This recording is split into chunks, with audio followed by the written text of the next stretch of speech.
I don't think I ever expected this to go the way that it did, but I learned very quickly that this is where I was headed. Amanda, you came at the worst perfect time. We got one good month in, our first month dating. We literally saw each other every day, except for that one time you just went to see your family in Portland. Pretty much right from the start, we began the challenges of being separated. We were apart from each other from long periods of time and little to no way to communicate. We always had letters though. From day one, we started writing the same way we do today. That, along with a million other things you do to make me happy, is how we've managed through all these difficulties that life throws at us. Nothing can keep me from you from good. I'll always come back to you every time, no matter what happens. I love you, and I promise to love you for the rest of my life.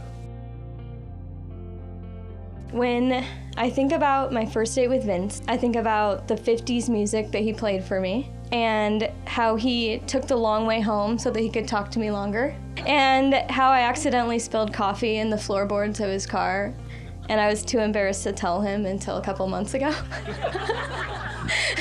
But mostly, when I think about our first date, I think about his smile. Vince's smile is the first thing that caught my eye, especially the way that his eyes light up when he laughs.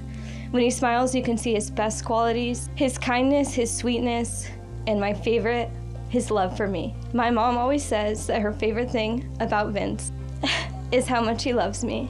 And it's really hard to explain the way that that feels.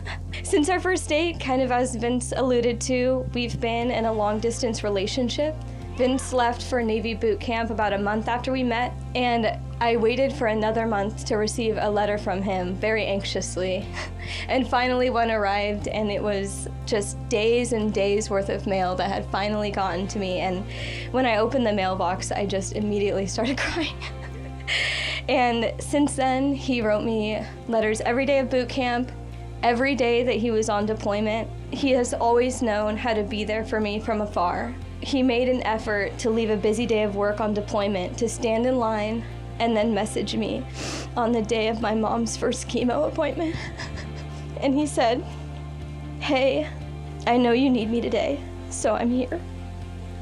Vince, from the moment I met you, you have been on my mind.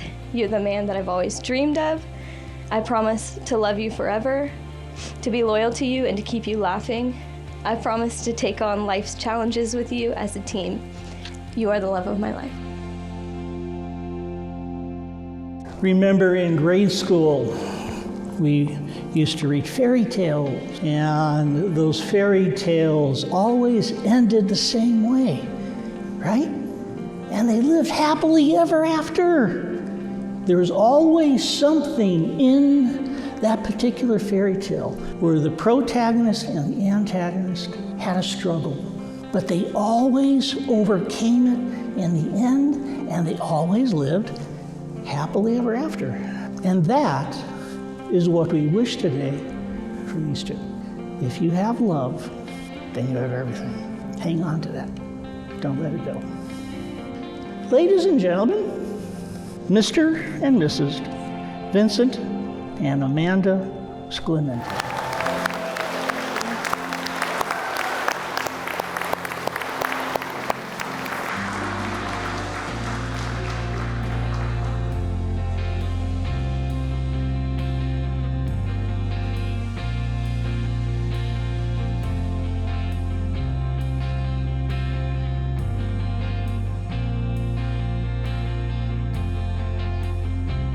We've known each other since 8th grade, so about 10 years or so now. In that last 3 years, when I say that he has had an obsession, Amanda, he has talked about you almost every time we've ever talked to each other. When he dropped the question, it was just, or not even drop the question, but just say, "Hey, I'm going to marry this girl," I wasn't surprised, because I knew it was gonna happen eventually. With that, I would say, Vince, make sure you listen to her. Amanda, just be patient with him. I know he's stubborn. I know he likes to go his way, so congrats, you guys.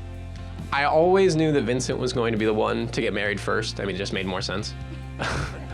And when Vincent was going to get married, I knew it was going to be to someone like Amanda.